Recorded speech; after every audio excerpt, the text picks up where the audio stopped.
Hey everybody, look what I have. iPhone 10. So this is a quick unboxing.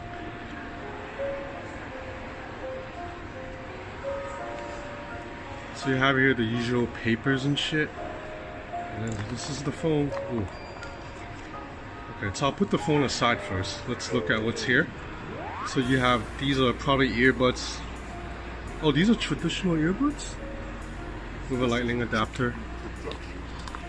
Power outlet, lightning cable, that's it. So as far as unboxing, pretty boring unboxing, but you know, it's about this. So let's get to my favorite part.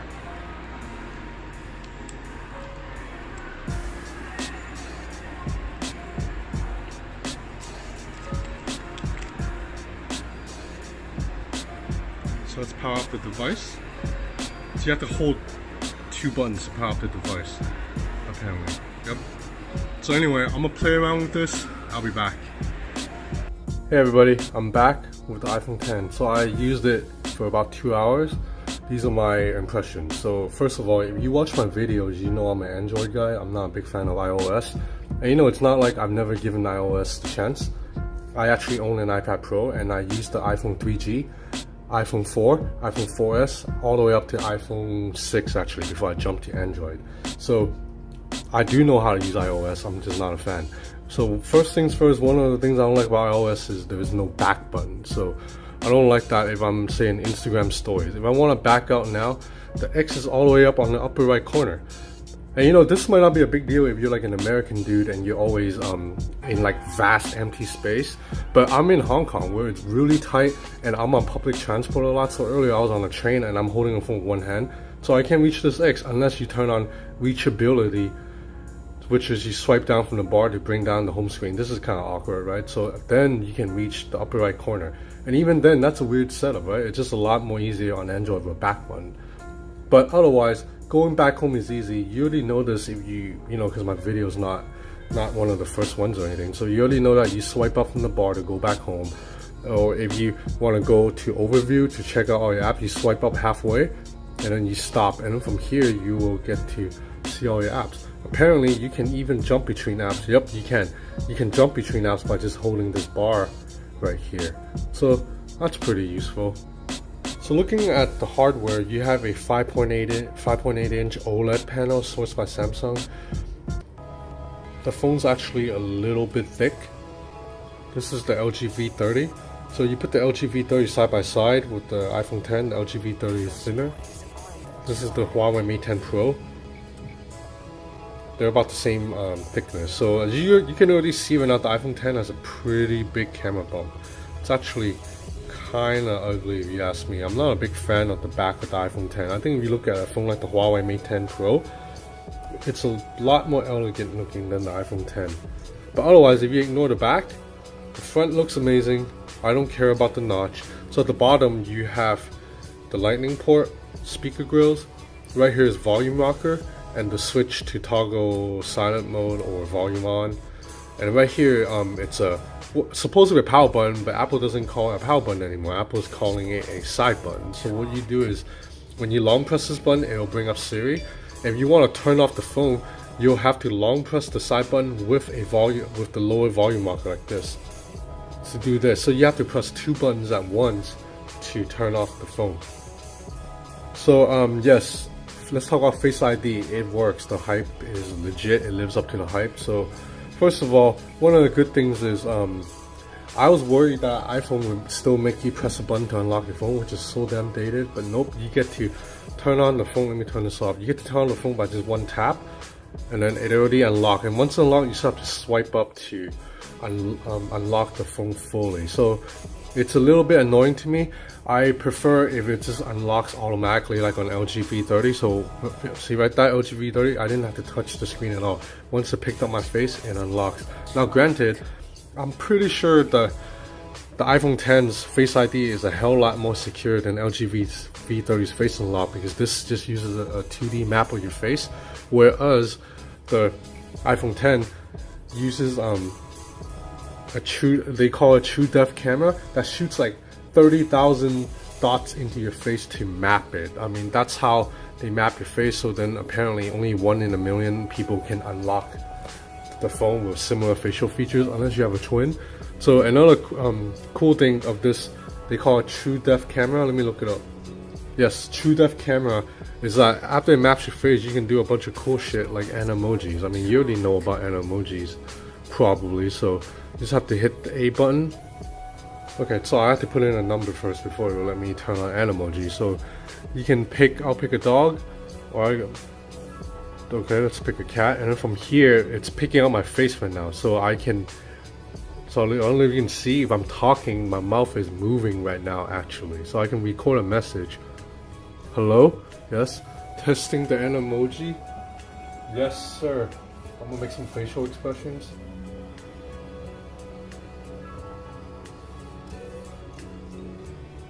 And then after that I record it, I can play it, I believe. Fresh boys on the track.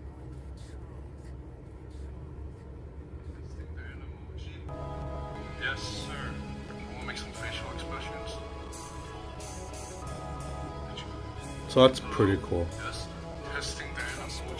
So that's pretty cool. I'm pretty sure lots of females will love this, and to be honest, I'll use it too if I'll send it to my girlfriend for fun. You know, I'm not gonna send this to another dude. So now about this display.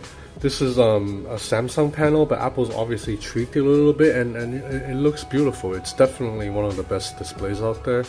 But I must say that in terms of just bezel-less design, it doesn't really blow me away, because I already have like all these other phones that looks pretty damn good too. So let's go into Instagram story somewhere. So if you look at both phones right now, they look pretty even in terms of impressiveness. If you factor in the notch, the LG V30's design holds up very well. It's not like, you know, the bottom bezel is a little bigger, but it's not a big of a deal really. And obviously, if the Huawei Mate 10 looks pretty good too next to it. Huawei Mate 10's probably not as impressive as the LG V30. And then let's check out the Samsung Galaxy S8. So yeah, it's, even though the Samsung Galaxy S8 has top and bottom bezels, it's not like it looks inferior really to the iPhone 10. So iPhone 10, it looks really cool, but it doesn't really blow me away. Especially that it doesn't, you look at Instagram story, there's like these giant gray bars at the bottom and at the top. I don't know why they do that. It's kind of annoying that it doesn't fill up the whole screen. So to bring down the notification shade, you swipe from the middle. If you swipe from the top right, you bring down this, I think Apple calls it control panel, and then from here you can set your screen brightness, volume, and all that. Another cool thing is when you're on the lock screen, you can 3D touch the camera to immediately go into the camera, because now I don't believe you can swipe anymore. Nope, you can't swipe. Well, because if you swipe and it's unlocked, it might accidentally unlock your phone. So you swipe to the right, left of the home screen, you get this widget tray. So another thing I don't like about iOS is, look at the apps. They have to stay on the top. Like, you know, Android lets you put your app anywhere. So if I want, I can put this damn app all the way up here if I want, but I can bring it down here. I like everything down below so I can reach it easily with one hand, again, because I have to one-hand the phone a lot when you live in a big city. Ask any New Yorker, same thing. So on the iPhone, everything has to be up top, so some of the apps are hard to reach unless I do that stupid reachability again. Okay, you know I gotta do my usual test. So the good thing about YouTube is when you're on YouTube, you see when you're playing video, there's letterboxing, but you can bring it out to fill up the whole screen. But when you do that, then the notch cuts into it, but I don't really care. This display, beautiful. Look at the pitch black. Viewing angle is excellent. There is no blue tint like you would get on the Pixel 2 XL or the LG V30. So let's check out the volume. You do get stereo speakers on this phone. So this is 50%, so volume is really good. This is more full with better bass than on most of my Android devices. So let's check out full volume.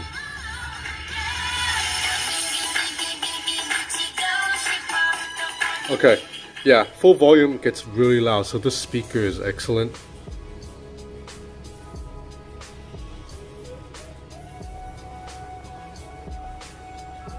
So yeah, the notch doesn't really bother me. This looks good. So this phone runs on an A11 chip, which I don't even need to test. I'm pretty sure it's gonna be fast, super fast, and just kicks the butt of all the Android phones because Apple develops its chipset and software and hardware all in-house at once. So when you do that, you're gonna get a more smooth and synchronized performance than on Android, which basically Samsung makes the phone, but then Samsung doesn't make Android, so then Samsung has to adapt Android into its phone. So now let's talk about the camera. You might have noticed I haven't really mentioned the specs. That's because of Apple products, it's never really about the specs. So the cameras, they're 12 megapixel shooters, only f2.4 aperture, so that's pretty, you know, if you go by just numbers, f2.4 it's pretty bad compared to what's on the LG V30. But with Apple, it's never about specs because they develop everything in-house and they optimize everything with software.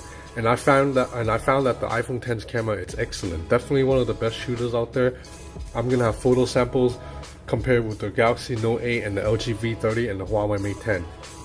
So let's look at the camera app really quick. You open it up, you have photo, video, slow-mo, time-lapse. I mean, if you use an iPhone before, it's the same shit. You do get that 2x zoom button as usual. Portrait mode. Portrait mode, this time around, you get to choose lighting. And the results are pretty impressive, and it works with selfies too. Okay, I'm gonna shut up for a bit and just let the photo samples speak for themselves.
Fresh boys on the track.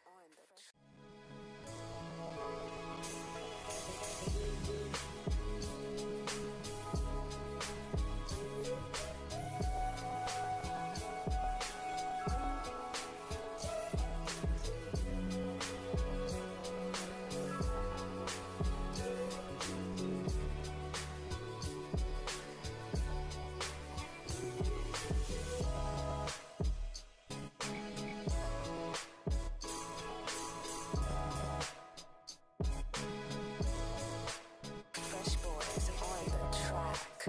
So a lot of apps have already been optimized for the iPhone X. So when you open it up, it fills up the entire screen.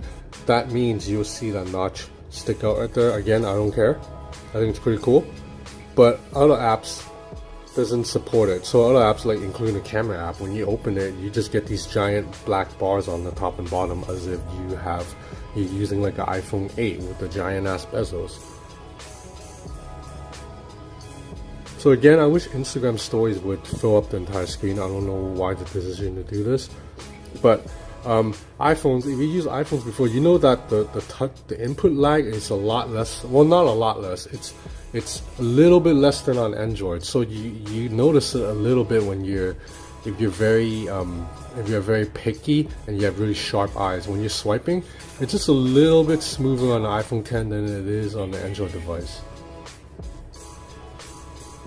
So that's it for now. I'm going to be testing this phone in LA. I'm going to LA tomorrow, by the way. So I'm gonna test this phone in LA for a little bit, and then I will be back with more reviews and more photo comparisons and all of that. So this is the iPhone X.